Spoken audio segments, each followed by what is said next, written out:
Grabatzen ari garen unean gaueko 11:24 diren honetan, Zaldibarko Olazar txapelketako bigarren finalerdiaren inguruan hitz egingo dugu. Kasu honetan, Beñat Apezetxea Goizuetarra eta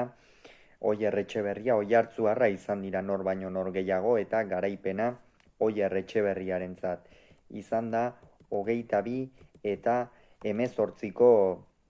emaitzarekin hasieratik oso ongi jarri zaio finalerdia Oier Etxeberriari, izan ere pilota ikeragarri bizi mugitu du bere bizitasun guztia gaurkoan Zaldibarren erakutsi egin du eta Beñat Apezetxeari apenas eman dizkio aukerak. 5 eta 2 ere aurreratu da, baina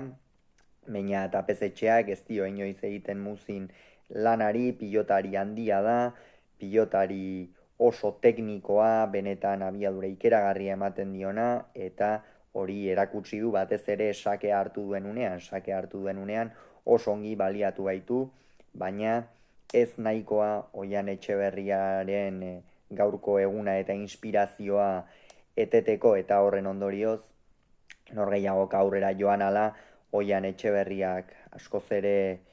gehiago eman dio pilotari, gehiagotan agindu du, sakez biak ala biak fin ibili dira, baina Oian Etxeberriak gehiagotan agindu du, eta hor egon da gako nagusia. Gero 18 eta 10 ere aurretik ipini da, pixkanaka mehatxua ere egin du Apezetxeak, ez hor Etxeberria momentu batean pixka bat urduritu edo egin ez ote den iruditu zaigu norgehiagokaren puntu batean, baina pixkanaka Apezetxea ere bere onera etortzen hasi da, baina azken zatian egon da gakoa, eta azken zatian sake batzuk luze, beste batzuk txapara, beste batzuk txapapera, eta hortxe joan zaio norgehiagoka